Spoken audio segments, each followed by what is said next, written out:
India की nationalism के ऊपर बात करें तो हम अक्सर कहते हैं कि भाई इंडियन बहुत ज्यादा नेशनलिस्ट है और अब जी बाइकआउट हो रहा है अमेरिकन प्रोडक्ट्स का। इंडिया की आवाम ने मैसिव लेवल पर बाइकआउट स्टार्ट कर दिया है अमेरिकन प्रोडक्ट्स है, इसमें कोका कोला हो, पेप्सी हो, डोमिनोज हो, स्टारबक्स हो और या इससे रिलेटेड बहुत सी चीजें, उन सब का इंडियन आवाम बाइकआउट करती हुई नजर आ रही है। और इस बाइकआउट को देखते ही अमेरिकन बिजनेसमैन थरथराते हुए नजर आ रहे हैं, क्योंकि इतनी बड़ी मार्केट अगर यूएस को माइनस कर देती है तो फिर यूएस के पास बचने वाला क्या है। और इसके साथ साथ बड़ा हथौड़ा इंडिया की जानिब से अमेरिका पर यह बरसाया जा रहा है कि नरेंद्र मोदी यूएस का विजिट तो करेंगे, लेकिन उससे पहले उन्होंने सोचा कि क्यों ना यूएस को थोड़ा जो है ना दुरुस्त कर लिया जाए। एक लिस्ट जारी होगी जिसके ऊपर इंडिया जो है अमेरिका के ऊपर टैरिफ इंपोज करने वाला है। इसमें दो एलिमेंट बहुत ज्यादा इंपॉर्टेंट है, एक सिल्वर और दूसरा एल्यूमिनियम। अगर इंडिया इन दो प्रोडक्ट्स के ऊपर टैरिफ लगा देता है तो अमेरिकन जो है इस प्रोडक्ट को अवेल करना और इसको इस्तेमाल करने के काबिल नहीं रहेंगे।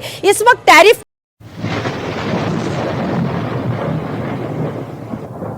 नमस्कार दोस्तों, क्या हाल है। होप करता हूँ कि आप ठीक हो गए और स्वागत करता हूँ आपका हिंदुस्तान डॉट में। दोस्तों, अमेरिकन प्रेसिडेंट डोनाल्ड ट्रंप काफी दिनों से इंडिया के सामने बहुत ही उछल रहे थे और इंडिया को खुली धमकी दे रहे थे कि अगर इंडिया रशिया से सस्ता ऑयल खरीदेंगे तो अमेरिका इंडिया पे हेवी टैरिफ लगाएंगे। लेकिन दोस्तों, इंडिया ने अमेरिका की एक भी नहीं सुनी, उल्टा अमेरिका को मुंह तोड़ जवाब दिया। जी हाँ दोस्तों, अब इंडिया ने अमेरिका पे टैरिफ लगाने की बात कर दी है। ये सब देख के पाकिस्तानी भी बहुत परेशान है और कहते हैं कि पाकिस्तान तो अमेरिका का गुलाम बन जाता है और दूसरी साइड इंडिया अमेरिका को मुंह तोड़ जवाब देता है। तो दोस्तों, बिना टाइम वेस्ट किए वीडियो में आगे देखते हैं इस बात पे पाकिस्तानी पब्लिक के रिएक्शन। अगर आप नहीं है तो पहले चैनल को सब्सक्राइब कर लीजिए और वीडियो को अंत तक देखें। कि इंडियंस लोग अमेरिकन चीज़ों का बायकॉट करेंगे और ये नहीं मुझे पता था कब करेंगे। और ये इंडियंस ने अपनी पावर दिखाई है, ठीक है, ये उनकी यूथ ने अपनी पावर दिखाई है कि मोदी जो करेंगे वो तो करेंगे, लेकिन हमसे जो होता है वो हम करेंगे। और इससे जो अमेरिकन बिजनेस है ना उसको बहुत बड़ा धचका हुआ है, ठीक है, बहुत ज़्यादा नुकसान हुआ, बिलियंस ऑफ डॉलर्स का उनको नुकसान हुआ है। तो कोई छोटी चीज़ नहीं है। और जिस कंट्री को इंडिया तबाह करने की ठान लेता है, वो चाहे सुपर पावर हो, चाहे वो चाइना हो, चाहे वो तुर्की हो, चाहे वो मालदीव हो, तो वो अपने घुटनों पर आ ही जाता है। इतनी बड़ी मार्केट अगर माइनस करेगी, वैसे भी मैं अक्सर कहती हूँ कि नरेंद्र मोदी ने एक नया पंगा ले लिया है कि माइनस यूएसए। यार यूएसए की तो कोई वैल्यू नहीं रही, अब तो कोई यूएसए पे बात ही नहीं कर रहा। सब अब तो सारे इंडिया इंडिया इंडिया और रशिया रशिया रशिया, यही दोनों चल रहे हैं। अगर ट्रम्प की बात कर लें तो इससे अमेरिकन लोगों को भी अपने जो लीडर है ना उसका आइडिया हो गया कि वो कितना जहानत वाला है, ठीक है। वो सबसे ज़्यादा मुझे लगता है बेवकूफ़ तरीन इंसान है। अगर उसको पंगा लेना था वो किसी छोटी कंट्री से ले लेता, जिससे लेने के बाद उसका अपना इमेज थोड़ा हाई होता। उसने जाके लिया भी किससे, भाई इंडिया से ले लिया। इंडिया से अच्छे अच्छे लोग नहीं ले लेते, जिन्होंने लिया होता वो फिर रो रहे होते हैं कि अब हम कैसे ये सब सोल्व करें। नो डाउट इंडिया पे भी बड़ा प्रेशर है भाई। और यार देखो, 50% टैरिफ का मतलब क्या है कि यूएस अपनी जो मार्केट है इंडिया पे बंद करने वाला है। देखो ना, $90 बिलियन की ट्रेड। अब उसने लगाया तो नहीं ना, वो उसने क्या कर दिया, अक्टूबर में कर दिया। उसको पता अगर मैंने ये लगा दिया तो पता नहीं आगे इंडियंस लोग क्या कर देंगे। तो कहीं ना कहीं इंडिया पे प्रेशर है, इंडिया पे शुरू दिन से प्रेशर है। इंडिया ने भी लिस्ट निकाल दी है, इंडिया भी टैरिफ लगाने वाला है अमेरिका पे। तो वो कहते हैं ना जैसे को तैसा वो करेंगे, तो उनसे जितना होगा वो भी करेंगे। उनसे उनके प्रोडक्ट्स का बायकॉट हो रहा है, वो जी भर के करेंगे। और ये प्रोडक्ट्स हमने तुर्की का देखा था, फिर ये हमने मालदीव का देखा था, ये हमने चाइना तक का देखा था। तो जिस कंट्री से उनको प्रॉफिट नहीं होता वो उस कंट्री को कैसे प्रॉफिट दे सकते हैं। तो इंडियंस का ये रूल है, जिससे हमें फायदा होगा हम उसको फायदा नहीं देंगे, जिससे हमें फायदा नहीं होगा हम नहीं देंगे। और सब क्योंकि मैं एक पॉलिटिकल साइंस का स्टूडेंट हूँ यूसीपी से, तो मेरा ये कहना है कि मतलब इंडिया ने जो ये मूव किया है ये अच्छा मूव है। अच्छा मूव है, बाइकॉट अच्छा मूव है। अच्छा मूव है इसलिए कि मुल्क से ज़्यादा कुछ भी नहीं है। अगर आपने अपने मुल्क के बारे में सोचना है तो फॉरेन पॉलिसी आपकी बाद में आती है, पहले अपने आवाम के बारे में सोचना है आपने। सही बात हो गई। अगर आपकी वहाँ पर प्रोडक्ट जो है उस पर ऊपर टैरिफ लगाया है तो आपने भी ज़रूर उसमें उसके जवाब में कुछ करना है। तो मेरा ये कहना है कि मतलब, और अभी इंडिया ने जो एक और चाइना के का टूर किया नरेंद्र मोदी ने 31 अगस्त। जी बिल्कुल।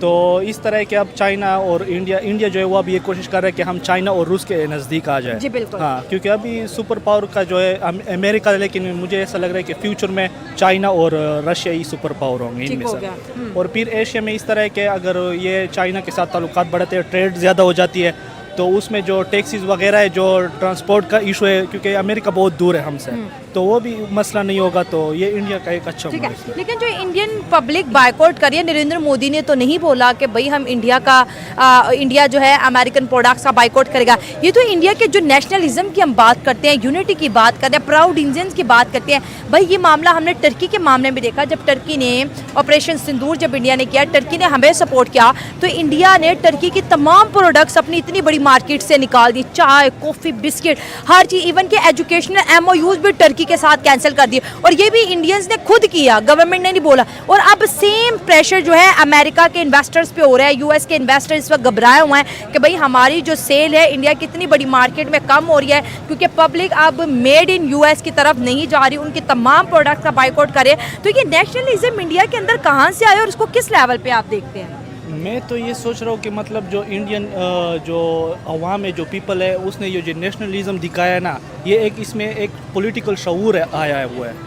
ये जो नेशनलिज्म उसने दिखाया, इसका ये मतलब है कि ये एक पॉलिटिकल अवेयरनेस है उसमें, कि वो दुनिया के अंदर जो इन्फॉर्मेशन है उसके बारे में सोच रहे हैं और दुनिया के जो पॉलिटिकल डिसीजन है उसके बारे में सोच रहे हैं। तो ये एक अच्छी चीज़ है किसी भी मुल्क के लिए कि उसकी आवाम जो है पॉलिटिकली इतनी इन्वॉल्व है किसी भी। तो अब जब इंडिया लगाने वाला है, इंडिया ने जो लिस्ट शो किया है, तो अब आपको नहीं लगता कि जो अमेरिका इंडिया को डेड इकोनॉमी बोल रहा था, आज वही अमेरिका बड़ा टफ टाइम से गुजरा है कि अगर इंडिया ने अपनी मार्केट से निकाल के बाहर फेंक दिया तो फिर अमेरिका को सस्टेन करना मुश्किल हो जाएगा? जी, ये तो मतलब आप इंडिया का देख लो, 1.3 बिलियन ह्यूज एक पॉपुलेशन है, तो इसमें ऑब्वियसली इस तरह के यूएसए को बहुत ज़्यादा मुश्किलात का सामना करना पड़ेगा। उसको प्रॉब्लम आएगी, क्योंकि अभी बाकी दुनिया जो है उससे भी रिस्पॉन्ड होगा, चाइना से भी, रशिया से भी, क्योंकि उस पर भी टेरिफ लगाया हुआ है, जापान पे भी। तो इस तरह के अब इंडिया अमेरिका को भी इस तरह अपने जो पॉलिसी है उसके बारे में सोचना चाहिए। अमेरिका इंडिया से स्टील लेता, एल्यूमिनियम लेता, अगर इंडिया ने इसके ऊपर जो है टैरिफ इम्पोज कर लिया, उससे भी डबल, जो जैसे ट्रम्प बोलता है 50 और इंडिया अगर 125, 150 कर लेता है, तो आपको नहीं लगता कि अमेरिका के अंदर जो कंस्ट्रक्शन डिपार्टमेंट्स हैं, जो कंस्ट्रक्शन से रिलेटेड जो इन्वेस्टर्स हैं, उनके बिजनेस पे बहुत बुरा असर पड़ने वाला है? बिल्कुल पड़ेगा, इसमें तो कोई शक नहीं है, क्योंकि आप जब अब इस तरह के ट्रम्प ने पता नहीं कैसे सोच लिया और ये पॉलिसी बनाई, क्योंकि उसने सिर्फ बस इस तरह के अपने बारे में, या मुझे ऐसा लग रहा है कि जो बिज़नेस उसके जो अपने अमेरिका में जो कंपनीज है ना, सिर्फ उसके बारे में उसने सोचा है। क्योंकि वो अगर अमेरिका में टेरिफ ज़्यादा होगा बाकी मुल्कों के प्रोडक्ट पर, फिर वो जो कंपनी वो खुद ब खुद ऊपर चली जाएगी। तो ट्रम्प ने अच्छा ठीक है। तो दोस्तों, ये थे पाकिस्तानी पब्लिक के रिएक्शन, और ये पाकिस्तानियों ने बिल्कुल सही बताया कि इंडिया भी अभी एक सुपर पावर बनने की रेस में आ गया है, क्योंकि इंडिया की इकोनॉमी आज दुनिया की 4th लार्जेस्ट इकोनॉमी बन गई है। इतना ही नहीं, इंडिया मिलिट्री पावर में भी बहुत ही आगे निकल गया है। और दोस्तों, इंडिया ने तो पूरी दुनिया को साफ बता दिया है कि इंडिया की फॉरेन पॉलिसी इंडिपेंडेंट है, उसमें कोई भी इंटरफियरेंस नहीं कर सकता। इंडिया को जहां पे फायदा होगा वहां पे इंडिया डील करेंगे। इंडिया रशिया से सस्ता ऑयल भी लेंगे, इंडिया चाइना से ट्रेड डील भी करेंगे, और इंडिया अमेरिका के साथ भी टेक्नोलॉजी की डील करेंगे, उसमें कोई भी इंटरफियरेंस नहीं कर सकता। ये डोनाल्ड ट्रंप थोड़े दिन के लिए इंडिया के सामने बहुत ही हवा में उछल रहे हैं, लेकिन अब इंडिया भी अमेरिका को मुंह तोड़ जवाब देने लगा है, क्योंकि अमेरिका इंडिया को सामने से काफी सारे वेपन्स ऑफर कर रहा था, लेकिन इंडिया ने साफ मना कर दिया, क्योंकि इंडिया को पता चल गया है कि अमेरिका पे कभी ट्रस्ट नहीं कर सकते, अमेरिका कभी भी इंडिया को धोखा दे सकता है। इसीलिए तो इंडिया ने चाइना के साथ फिर से अच्छे रिलेशन बना लिए और चाइना के साथ बड़ी बड़ी ट्रेड डील भी कर ली है। तो बस दोस्तों, आज के वीडियो में इतना ही। ये थे पाकिस्तानी पब्लिक के रिएक्शन। अगर आपको ये वीडियो पसंद आई है तो वीडियो को लाइक शेयर कर दीजिए और चैनल को सब्सक्राइब करना मत भूलिए। थैंक यू, मिलते हैं नेक्स्ट वीडियो में।